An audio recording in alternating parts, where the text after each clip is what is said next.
skip a lot of the, let me tell you what we're doing and what this is about. But just as a reminder, in case we all can't see or don't know who's on the line, we have Doctors Barr, Berenson, Riedman, Wiedner, and Berkowitz. We have Patrick Dooley, and our executive director at MHCC, Ben Steffen, and myself. So if I miss someone at this stage or you just joined, if you could let me know, that would be great. Okay. So I think at this stage, rather than explaining where we are and what we're trying to do, Dr. Haff, we will probably skip over the CMMI piece because I think everyone's, we've heard it a few times. So unless there's something new you'd like to bring up at this point, I would just hand the mic over to Dr. Riedman. Dr. Haff, any thoughts here? No, David, I think that sounds fine. And I think Michael makes good sense.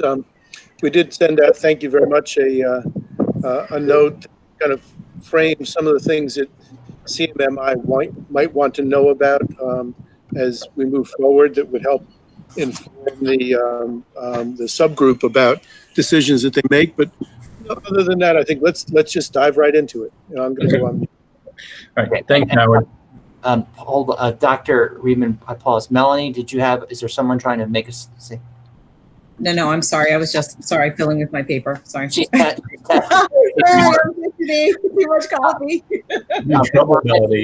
Alana, can you bring up the document? So while Alana's doing that, I want to thank everybody on the committee. I found it's very helpful to focus our thoughts, and that was really the purpose of the subcommittee. With all that's going on, we felt that the subcommittee would help the larger group narrow down the conversation, discussion, and making those meetings more worthwhile. Having said that, I think it really should be our last meeting. I think we, of the subcommittee, at least for the near future, I think we don't want to get too far ahead of the full advisory committee. So our plan, and we'll talk about the meeting schedule after this, but I think if we can get through this today through our template, then any other really significant or further conversation we should probably save for the full committee, because again, I don't want to get too far ahead of them. I think it's about time for us to bring in the full advisory committee. So having said that, we left off, if everybody, we've got our template up there. We left off actually, we finished up at 9, and decided that 10 wasn't worth discussing because there was nothing there to discuss. So we're pretty much at 11 today, which put us about halfway through. And the 11 was the payer alignment. And again, you guys can read that. We basically stated the same thing for the most part. And what we suggested with the CMS and the state will also encourage other payers, including Medicare Advantage plans, commercial health insurers, et cetera, to align payment quality measures and data sharing with CMS. And I don't know if there's other conversations there, in particular if Stacia has any comments on that. But I think that's pretty straightforward unless there's another comment, and I don't see any white flags there. So if that's the case, the next one, the performance period, 5 years, we agreed to 5-year minimum for the MDPCP program. So again, I don't think there's anything to be said different from that standpoint. The CMS and the state are only able to assess and pay the PBA at the practice level. The participation agreement will encourage participating practices to compensate individual practitioners in their practice in a way that reflects their individual performance on meaningful outcomes. We had this conversation when we had our initial meeting, and we went over this. I think that this was pretty straightforward. There were some comments about how the practices might do that, but I don't think there was any disagreement on this issue that I recall. And again, I'll look for some white flags, but don't see anything, so great. Under 15, the seriously ill population, we talked about this making a tier 5 included in the MDPCP program instead of the SIP. Again, I think we've all kind of agreed on that. So I don't see any comments. We're going through good here. The Learning Network. Dr. Riedman, we yes. have Dr. Berkowitz. Please go ahead. Sorry. Sorry, just to clarify on that, is that definitive that there's a complete translation between the tier 5 seriously ill population and the fourth tier in MDPCP? Because I know that in some of our group, that SIL comes up as an opportunity related to hotspotting programs, and I just didn't know if that was definitive or if I just wanted to clarify. So, Dr. Haft, do you want to just first frame up how the complex patients and that next level might work in the MDPCP? Yes, certainly. Currently in MDPTP, the complex tier is the top 10% HCC scores, and then anyone who either has dementia or a pervasive behavioral health diagnosis. And that was by design, understanding that those individuals who either have dementia or those top HCC scores or behavioral health conditions require significantly more care management support. So they receive a much higher level of beneficiary per month payment. As it turns out, the SIP, the seriously ill population measure for primary care first, has still been a little defined. I think that's one of the downsides of that program, or if it's a downside or it's a yet to be determined side, is how they will define who the seriously ill population is.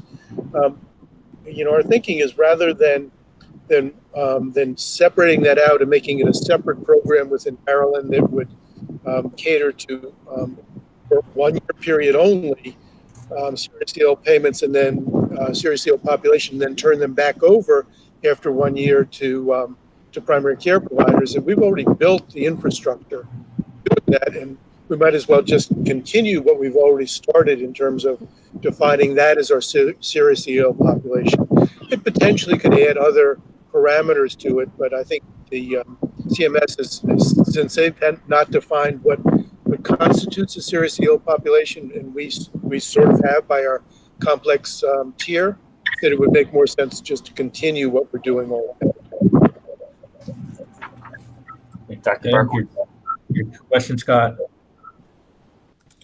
Thank you for the clarification. So it sounds like we're confident that that's already met in the existing program.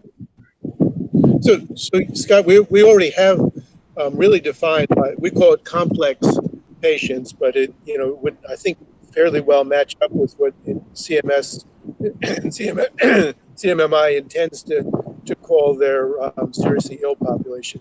And it's a little hard to tell because there's no definition on what SIP would be as of yet, unless someone else has that lexicon, in the Rosetta Stone to compare it to what we're doing. I think it, at least as a starting point, we might be able to add more pieces into the complex tier as we move forward, but it matches up with what we're doing currently. And one of the other, I think Dr. Haft mentions, and Stacey will come right to you. One of the points Dr. Haft mentioned is that there's a transition period. They want 8 months on average for the practice for patients that are in the seriously ill population. And then there's a disincentive if you run longer. Practices can keep patients for 12 months, but then they have to have an approved, if they keep them longer, an exception on a limited basis beyond 12 months by CMS, and they have to submit a transition plan. They have to have a care transition plan and hand them off to another practice. So there's some, unless you're a hybrid practice, and then you just get reduced payments for the step down from seriously ill population. If it helps to note that I think to Dr. Haft's point, there is some vagueness around what they qualify as significantly ill populations, those with chronic or other serious illnesses with a risk score of 3.0 or greater.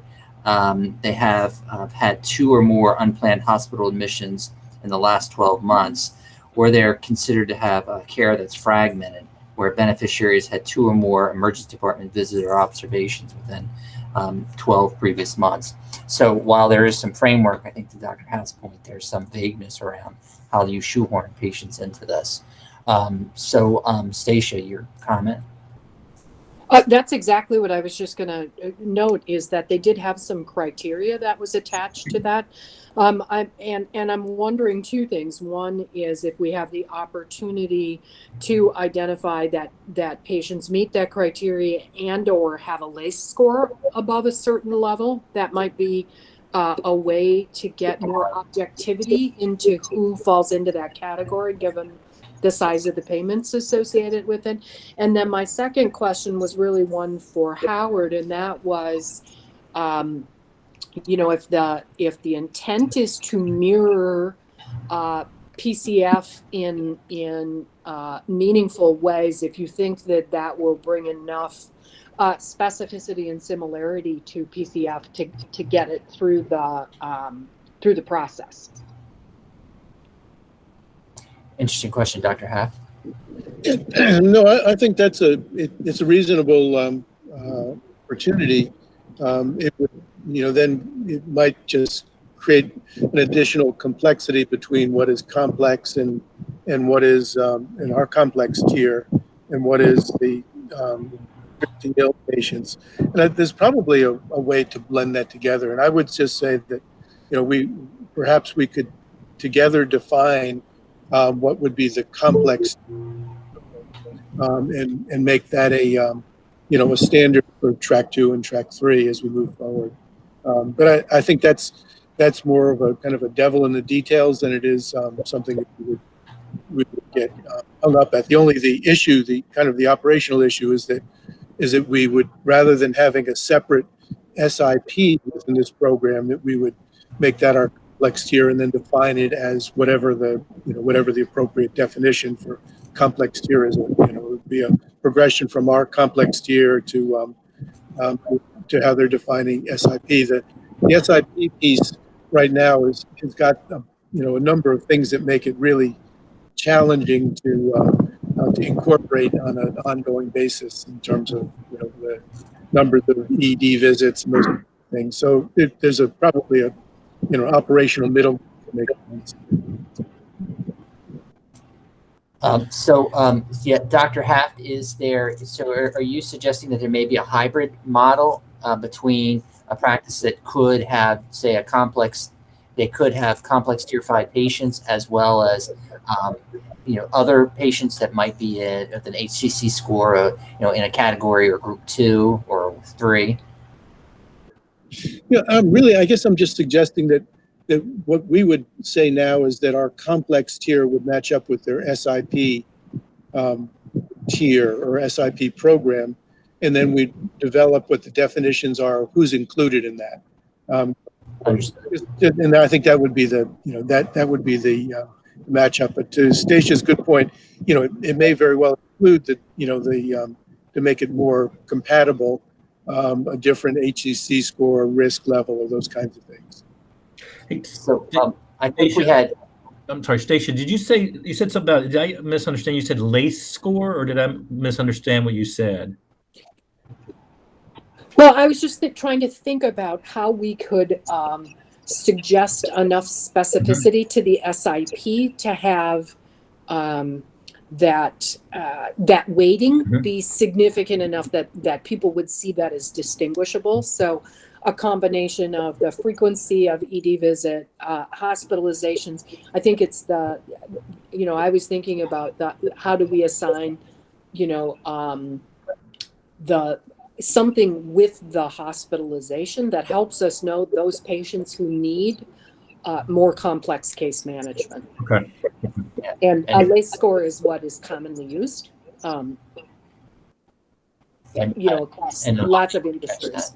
The LACE score, Luana. And then Dr. Wiedner, and I think Dr. Berenson, did you have a question afterwards or something to make? But Dr. Wiedner, why don't we launch? Yeah, I'm just scratching my head. On that. Scratching my head. Okay. The primary care said the flat visit fee as well as the quality payment adjustment that's listed below primary care first, that goes away as well if we just look at the complex tier 5 instead of the SIP. Is that correct? So I think Dr. Haft, the question is, in the track 3, if there is a complex tier, does the population the total population based payment, at that $40.82, would that disappear under this model if there was a tier 5? No, I don't think we're still aligning along, at least for the time being, about having population-based payment and a flat fee. That wouldn't change. I guess if you wanted to further align, you could say those tier for those complex patients, that would be the equivalent of the seriously ill patients in that tier, that there was no need for, since the reimbursement is so high, there's no need for a flat fee. That would be further alignment. That would be, I think, up to the subgroup to define that. That I think when you look at the reimbursement for the SIP, it is fairly generous and may eclipse what the per visit flat fee was anyway. I think it's a decision that we could make, but it would be a relatively easy decision based on the size of the monthly per beneficiary per month that's penciled in now for the SIP. Yes. Okay. And Dr. Pam, welcome. I understand you drop off briefly at 5:30. If there's no more comments on that, I think we'll move along to the learning system. The first 4 items there are pretty much, I think, the same as the PCF program. The last one's just slightly different. That practices participating in primary care first will receive practice coaching provided by the state to achieve their aims in PCF. Where there are opportunities for alignment, like in national meetings and regional in-person meetings, the MDPCP program will participate. So, any comments on that? Howard, did you have any comments on that? No. Only the state intends to continue to provide educational, meeting, and other kinds of supports to the program overall. We don't anticipate that will go away. It'll certainly change over time as the needs of the program change. But I think one thing we've learned over the last several decades is that there's never a lack for the need for new education and new training and innovations in the way that we deliver healthcare. So that space probably won't go away. And, go ahead, David. And Dr. Haft, I was going to ask you, is there a way to have more correlation of activities, or communication is probably the best word, between what might happen in an optional track 3 learning system and what's happening at primary care first nationally, so there can be some cross-pollination of learning lessons? Or is this going to create more siloing of the learning system, if you will? David, I would really hope that there would not be siloing. We continue to reach out on a regular basis and working with all the multi-payer programs around the country, with every primary care organization and constituent association to make sure that we are connecting up with not only primary care first, but all of the national programs. I think what's remarkable is that Maryland has become one of the demonstration projects because of the uniqueness of our system, and not only do we reach out to others, but they reach out to us and to the advisory council and to the state to see what we're doing here. So not only would hope, but I would anticipate that we'll be very much in the mix as primary care first moves forward, and as we move forward with innovative delivery and payment models. So Howard, there were some questions I thought initially or a while back about the funding for the learning program. I guess one of my concerns, and it kind of falls into this, is that, for a group our size, it has, a CFO and a CIO and a COO and a COPD and a CHF, and wait, sorry, those are medical terms. But for someone, for a group like ours, it has a lot of support.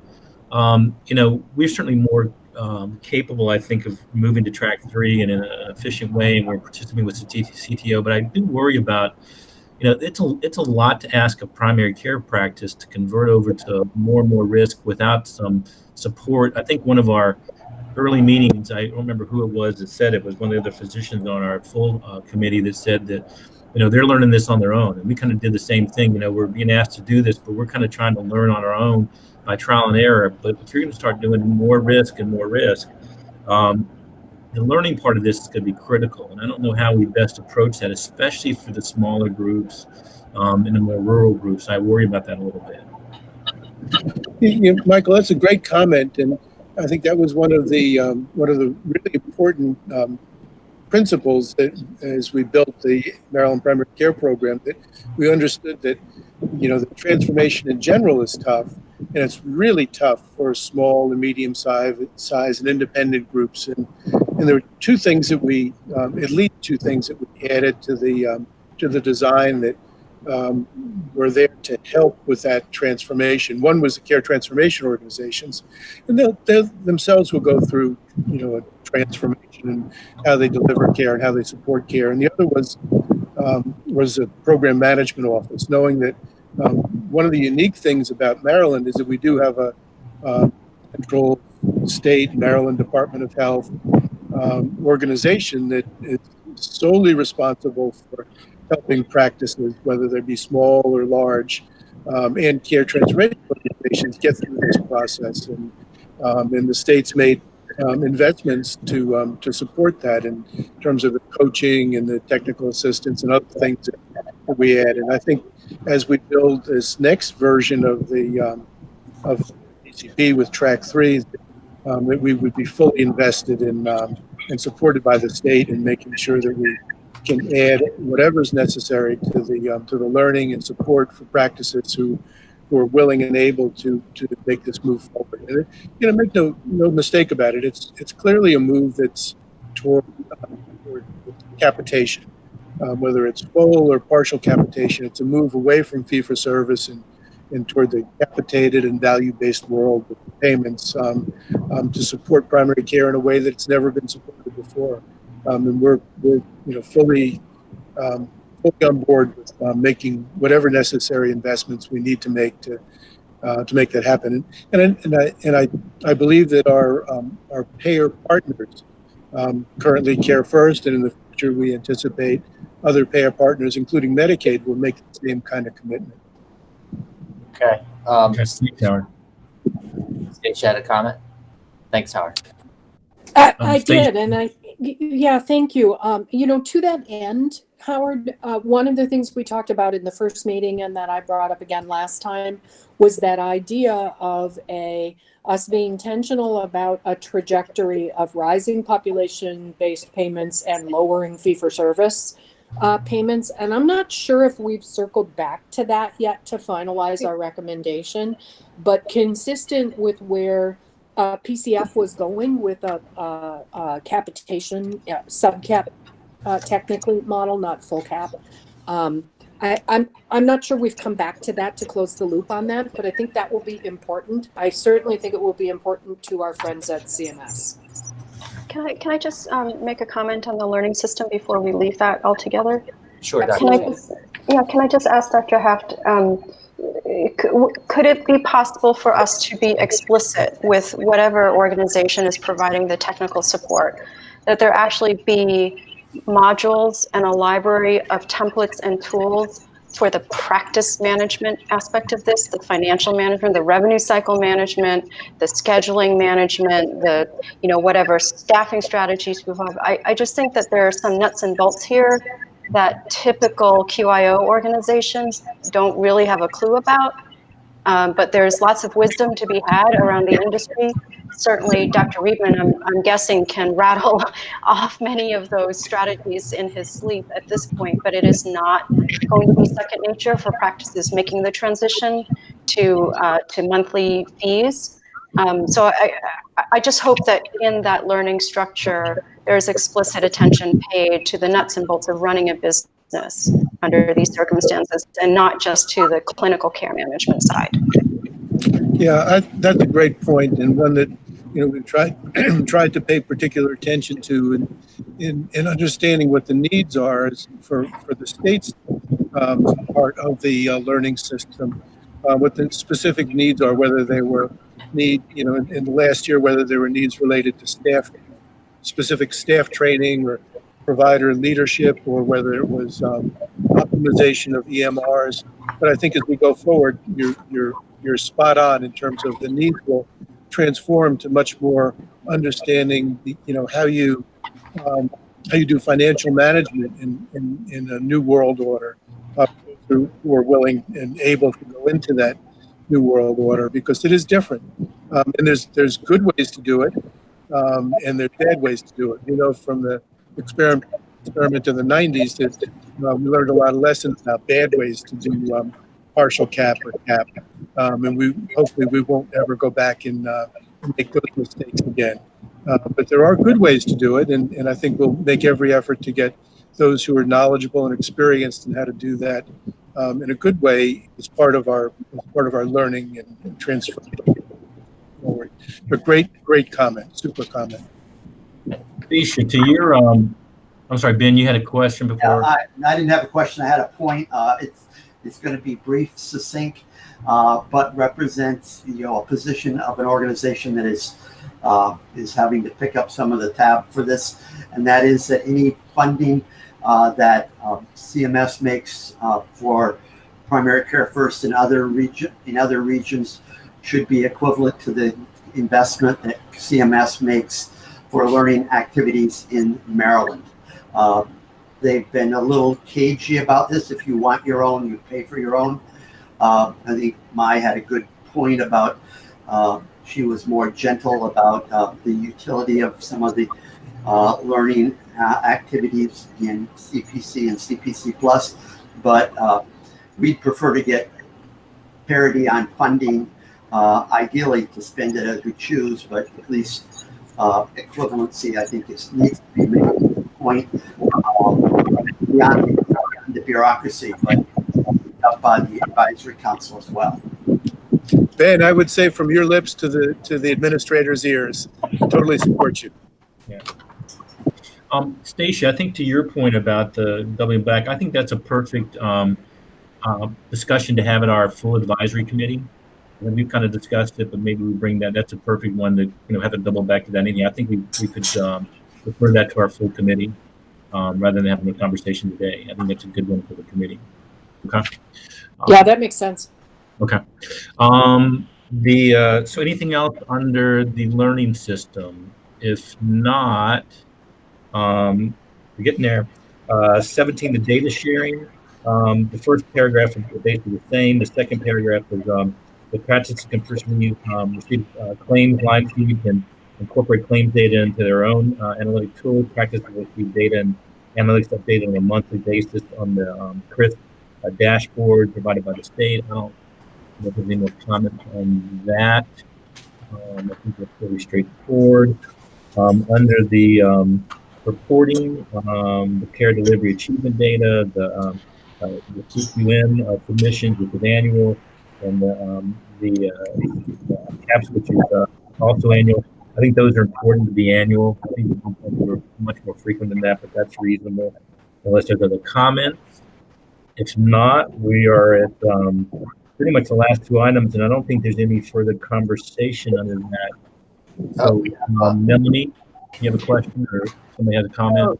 It's actually on behalf of Dr. Wiedner. He's having problems with the video and mic, but he put a question in the chat that actually goes back to the SIC. And his question, which is in the chat box, says, the flat visit fee of $50 and quality payment adjustment mentioned for the PCF Would that go away on line 15? And Dr. Weidner, are you on the line, on the phone line? He may be connected and not able to hear. Yeah, I think he's having some technical difficulties because he texted me. So, Howard, why don't you go ahead and answer that? But I think the answer is if the SIP goes away, any payment associated with it goes away. But Howard, if you could address that.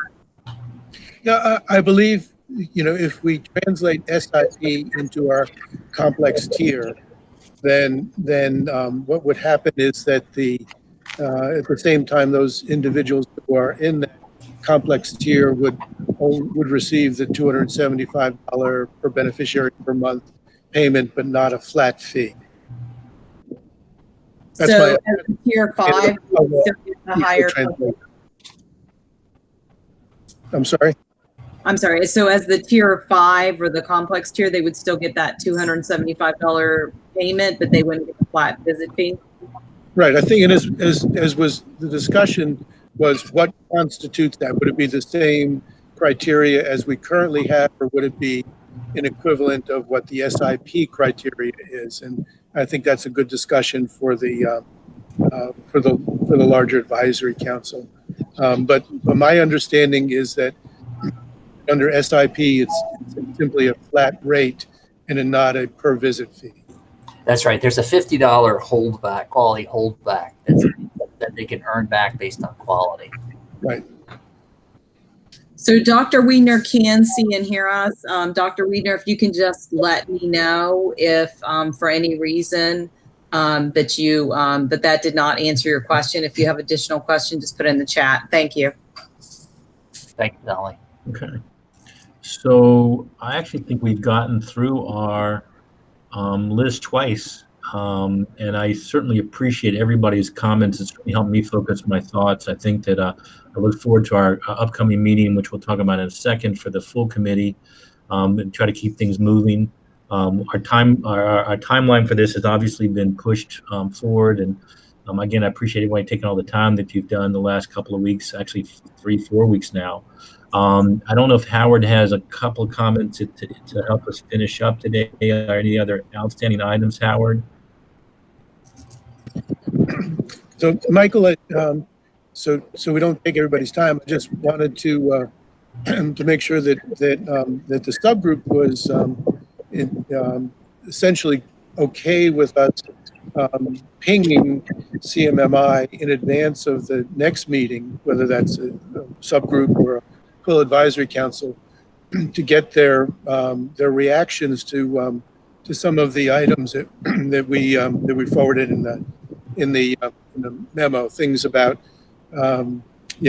whether this was optional or not, whether track 1 phases out, whether we will continue to take the initiative to define our own quality criteria as we have for MDPCP heretofore, as opposed to using the quality gateway as defined in the primary care first, and whether we can make those changes that we talked about in terms of moving to instead of a SIP to a complex tier.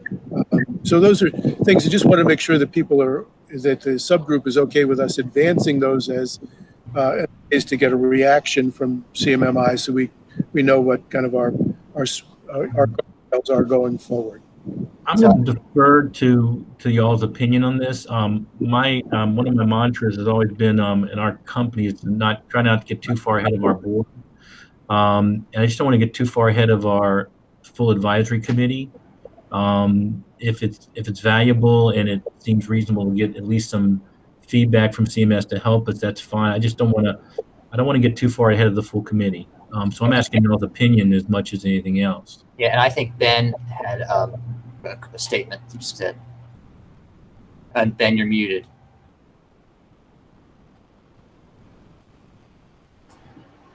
We really probably haven't done justice to this whole debate about the SIP and tier 5. I mean, I'm very uncomfortable with layering the SIP payments onto tier 5 when I don't fully understand SIP, nor do I fully understand what would fall into tier 5 and setting payment rates without knowing what we're going to classify as necessarily tier 5 worries me. I wouldn't want to present that to the full advisory board, because I think that would quickly be met with some head scratching, if not rotten fruit.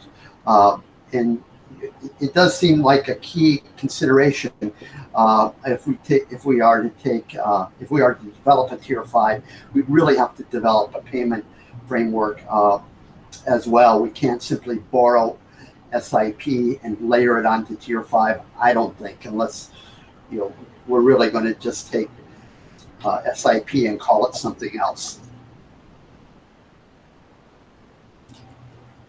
So I don't know if anyone else had any reaction to that, but I don't know that we could define payment levels unless we have a clearer idea of what's going to fall into that fifth tier. But so would one option be then to adopt SIP in this particular track 3 without doing any modifications to it whatsoever? Or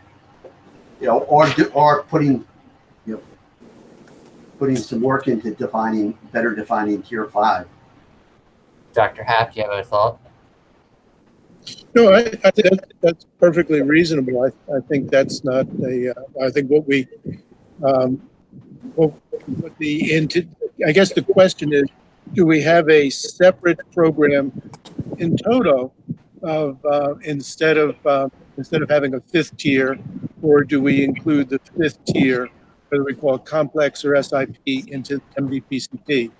And then if we did have a separate program, would it be, that would be something that CMMI would manage? It would be independent of MDPCP, and it would just be a SIP program unique for Maryland. So I think that's the question: is do we make this the equivalent of our 5th tier with whatever the definitions are for who's included in there, or do we keep that as a separate program as it is in primary care first?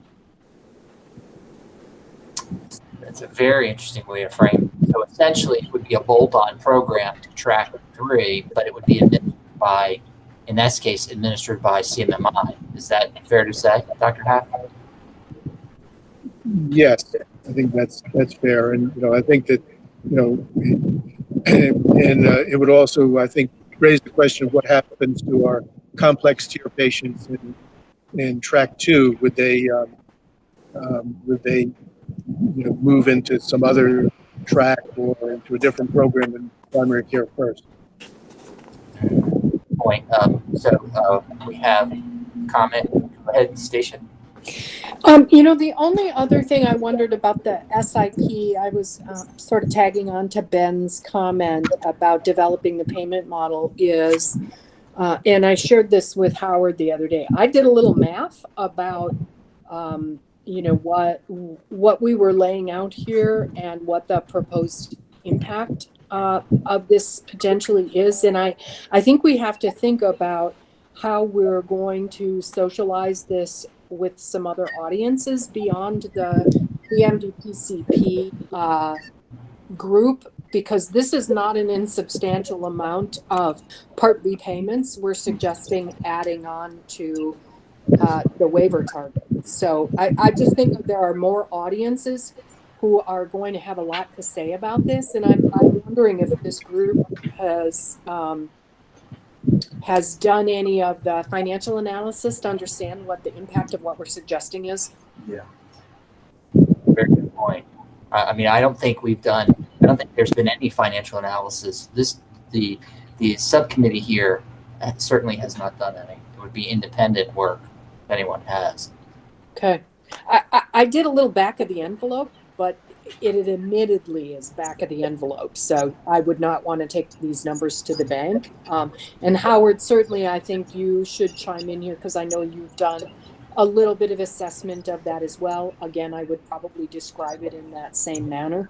But we're talking about north of $600 million here, which is 2x the waiver savings target. For the serious ill population? No, for all, if we assumed everybody moved into track 3 and that we assumed full year beneficiary impact on roughly the same cuts as we see today in tracks 1 and 2. So that's the spend without knowing what the savings might be. I think that's exactly right. Got it. Yeah, that's exactly right. Dr. Yeah. Happ. So I think if we do simple math on it, is in the back of the envelope, it brings up big numbers. But number one, I don't know where CMS came up with these are just simply their numbers. Correct. Yeah. I assume that they did some kind of actuarial analysis and said, well, if we pay this, it's the equivalent of what we would have been paid anyway for these individual patients. But where the translation occurs is who are those patients and how do we characterize them as seriously ill and as opposed to our track, our complex track. So I think as you pointed out, Stacia, there's work to be done there. There's offsets and savings. There's offsets and also in reduction in fee-for-service revenue and other things. And I don't think that's the role of where we are now. I think we'll have a couple of years to work through what that number is, what the magic number is that comes out that supports primary care sufficiently to provide care for these patients, while at the same time does not take that much money out of hospital savings to make the program not viable. So yeah, I think that's fair, Howard. I simply bring it up because I believe that I think there's a couple of things. I think CMS assumed some actuarial savings on reductions in hospital costs in the rest of PCF. That's how they got to the pay for. Which I think is a valid assumption, right? I think that's a perfectly reasonable assumption. I was more suggesting, and I wasn't thinking that this group needed to necessarily take that on. I was more suggesting that there are more audiences who will care about this, and that we as a group need to be prepared to think about how we talk about that, if we really want to track 3, I think we got to position it for success. And part of success is in how we message this and get the rest of the people in the state on board. No, I think that's a point very, very well taken. Is that I think harmonious here in our support of primary care, but there are stakeholders who have their own perspectives in their own organizations and industries and others to support. We can't ignore that. Yeah, I was more just suggesting we give some time and some attention to thinking through that. Otherwise, we could bring forward a recommendation that hits that wall of resistance, and we haven't actually thought through, okay, well, if this is the cost, here's the offsets in visit revenue, here's the offsets in cost of care, for all other Part B services, here's the offsets in cost of care for, I think, Howard, you had said there was, a fairly significantly sized ACSC PA, or PAU across, that certainly impacts Medicare. I was just suggesting that this team has done some really good work, and if we don't want it to be dead at the gate, we probably need to think through that. So, Dr. Friedman, I think what we're hearing is that we probably need to modify the suggested change under discussion, and I think it's we need in some way leave open the possibility of a complex tier 5, but at the same time, further work is needed to occur to determine, progression, as it relates to a potential SIP in this program. We need some language, and maybe others have different way to phrase it, but I think what we're hearing is that it's probably not one or the other just yet. There's probably more discussion and greater analysis that needs to occur. Would you concur? I do, and I think that's another one that's a perfect suggestion to discuss at the full committee and get the full committee's feedback on that. And Oh, go ahead. I was going to say, in this way, when it's presented to CMMI as a discussion item, it signals that there is more work that needs to happen here. I think that's a good idea. Thanks for that input, Stacia. So Howard, I guess back to your question, and my comment is, I'm honestly going to defer to you and the other individuals that deal with CMMI and CMS more than I do directly about the impact of and the value in sharing some of these thoughts with them before our full advisory committee has a chance to at least review it. So I'm going to defer to what you think is the best option. Michael, I don't think that there's everything to gain and nothing to lose from sharing in a non-committal way some thoughts that we're framing some questions that we have that the subgroup has raised and the controversies that we've discussed regarding payments and quality and tier one and optional versus mandatory conversions, just to help inform the work of the larger group. So I think we don't, if we don't ask those questions, I worry that we'll go down some blind canyons and then waste the time of and frustrate the advisory council. I just, it's sometimes hard to know what's in the mind of the the leadership in CMS other than broad brushstrokes and if we have some particular issues that we like to understand where they're going to say these are non-starters, but these are okay.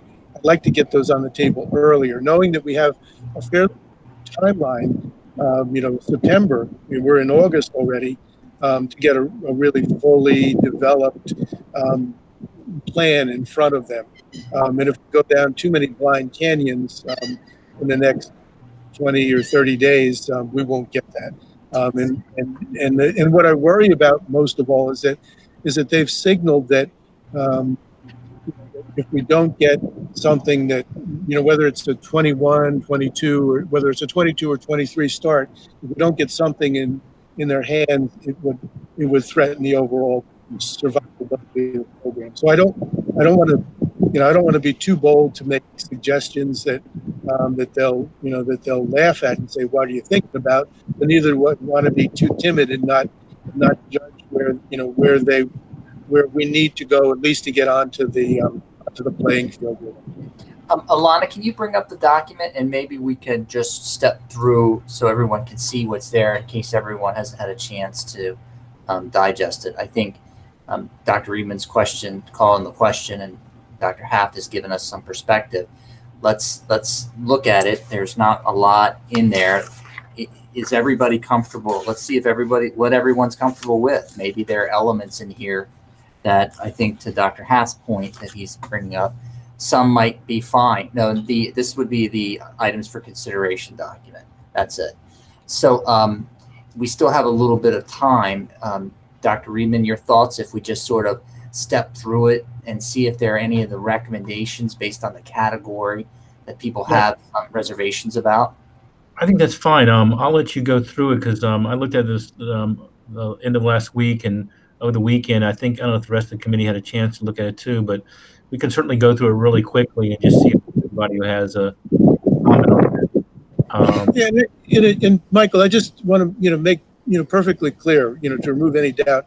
These are not recommendations. These are discussion items. These are only things they want to put on the table for CMMI to say, these are things that we're discussing. Where are you coming from? Scroll down, Alana, please. Yeah, I read it this weekend, Howard, and didn't have an issue with that so much. Again, my only concern or question would be that we don't get too far ahead of the committee. But I think your point's well taken that we also don't want to waste the committee's time with having conversations about items that they're clearly going to shut down on. Yeah, and let me just sort of pile on and say that, and probably some of the same folks who have chewed off my ears have dialed in and are listening.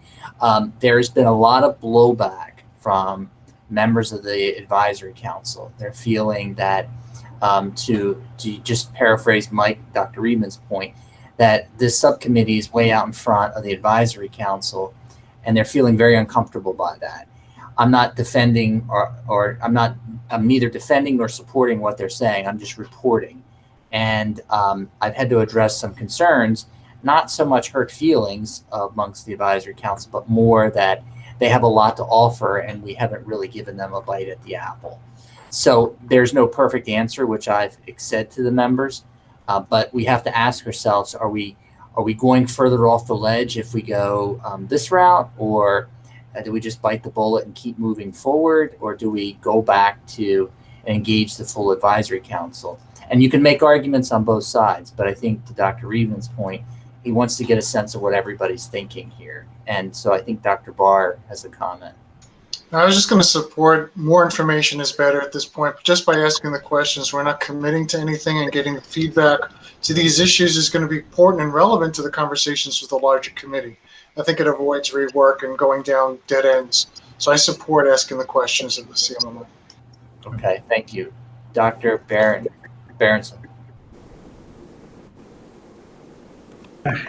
Okay, so part of what I was talking about a couple of sessions ago was the potential of including quality improvement projects, not just quality measures. And there's no language like that here. Is there any way of introducing the notion that in out years we might supplement quality measures by adopting quality improvement projects?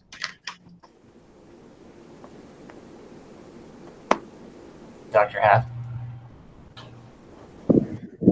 Yeah, Bob, I think that the issue here with quality measures is one that I'm fairly passionate about. Is that we went to great lengths to create a state system that was under the total cost of care that intended to align the population health goals of the state within hospitals and specialists and primary care all together, without specifying how we would do that, but leaving it largely to the discretion of the state with the consent of CMMI, and that's what we've done, at least in the first year. What CMMI has been willing to do on the hospital side to a great extent, and at least initially with the primary care program to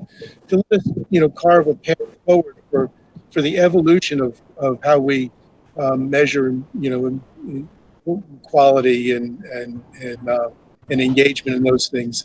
So I think that this is where I'd like to leave this, is to say that this is going to be a joint decision in the state and CMMI going forward, and it will be evolutionary as we progress, and not locked into any current. And with all due respect to Michael and his team, and Michael Barr, that is, and his team at NCQA, anything that we've already created, but to really create the future here with your guidance and others' guidance about what really makes a difference in terms of how we measure in a realistic way what is quality care.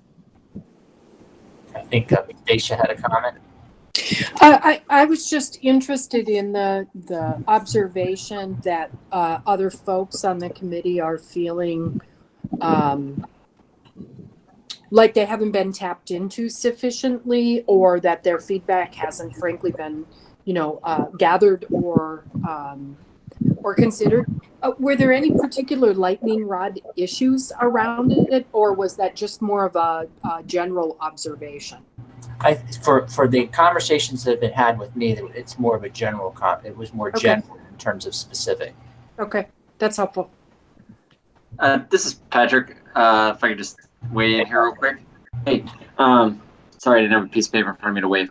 So, I think I'm kind of reflecting back on my time working for the legislature here, and that, you can either share your draft ideas with the other stakeholders, sooner, and they can oppose it and express concern, or you can wait until the very last minute, and all you've really done is kind of bunched up your timeline to work something out that's reasonable. And so I personally don't have an issue sharing kind of initial thoughts and feedback with CMMI to get a pulse check, as long as it's framed of, look, this is very preliminary, it hasn't been endorsed by the council, this isn't our official state position.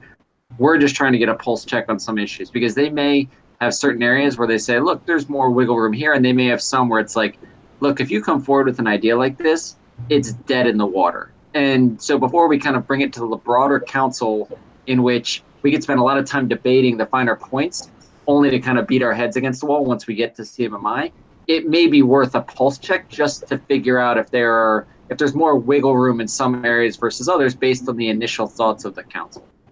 So what if I think, and maybe this is just in my mind, but when I see recommendation, I always feel like something is somewhat vague. And what if we temper the word recommendation in each of these sections and call it something else? And maybe that's just nuancing the same thing, but it does feel like it's more more absolute when I see that word, and maybe others might disagree. Like considerations for discussion. There you go. Yeah, I think that's a good point, David. I think maybe that's the word recommendation does imply the connotation that it is more what we've decided. So I think something like consideration for discussion, or Dr. Reedman's thoughts, or Dr. Caff's thoughts, something like that. No. Don't put my fingerprints on it.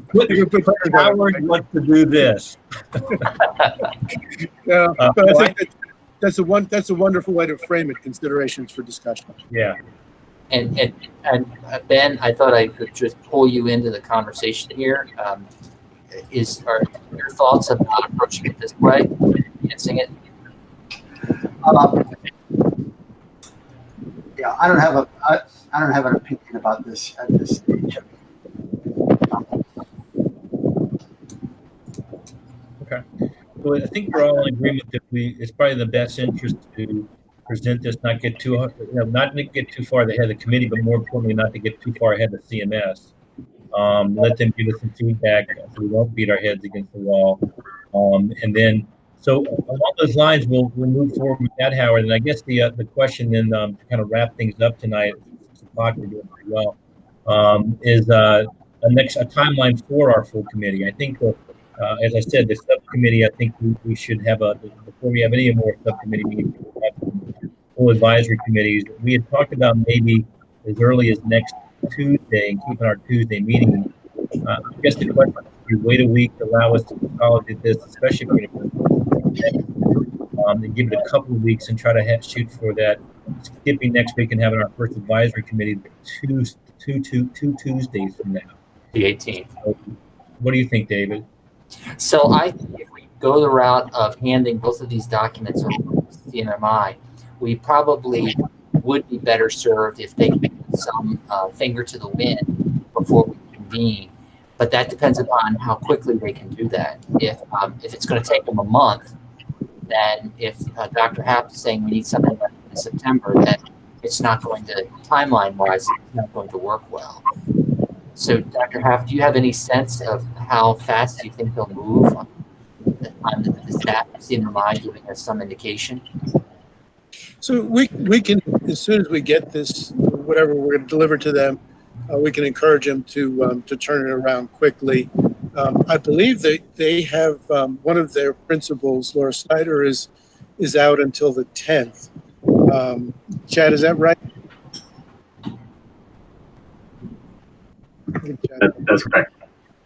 Yeah. So anything before then would be, and I don't know, I can't get people doing work or not doing work on their time off. But I think something around the 18th probably makes more sense than trying to do it sooner than that. So I have a quick question. How are these two documents going to be, it almost seems pretty disjointed. Howard, do you think you would give the matrix and this issues for consideration. Wouldn't we be better off embedding issues of consideration in the matrix, or vice versa? I think I'm almost like a translator to walk between the two documents. Something quick, you want to give them something that can be understood. Yeah, I think we can, we can together with Melanie and our staff, I think we can put something. I don't know how that would. Yeah, that makes good sense. How they would translate. Why don't we shoot for then? I'm sorry, did you have something, Howard? No, go ahead. So why don't we shoot for the 18th for our full advisory? And if we don't have the information from CMS, I'm not sure how long we can wait. We would tell the committee, the full committee, that we've submitted these things for consideration for exactly the reasons we just talked about. But we didn't want to get too delayed on our full committee input. So if we have the recommendations, that'd be great. But if not, we just start moving forward, recognizing we're waiting for the recommendation. We can do that. I think the 18th, we can give everyone a heads up and go with the assumption that the feedback from CMI will be at least favorable, and the work will be all for naught. Yeah. I think waiting for 25th is too long with our timeline we have. I agree. Okay. I do want to give absolutely kudos to this group that's on the phone and to the subgroup for so much input in such a short period of time. It is remarkable, and to David, who has been able to lead, and Michael have been able to lead us through this. This is, I think in unprecedented times, these are unprecedented discussions and suggestions to be made in very, very short order for very complex, important issues. So thank you. So I think the ball then would be in CMI's court. We've done what we need to do for this particular juncture. Now it's up to them to be able to react to it. Okay.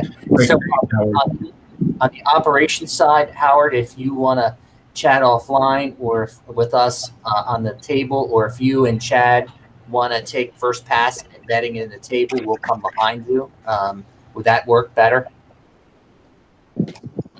David, up to you. Leave it with your discretion. Why don't you guys take first crack and we'll come behind you? How does that work? Okay, fine. We're happy to do that. Okay. Dr. Reed, any closing comments? No, I think we said it all. I appreciate everybody's input and help. I look forward to seeing you at the full committee. Oh, we have one comment. Sorry. Melanie's going to keep us here. Not a comment, just operational.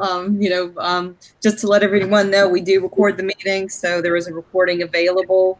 The table serves as the details of what happened during the meetings, and then we do publish a high-level meeting summary.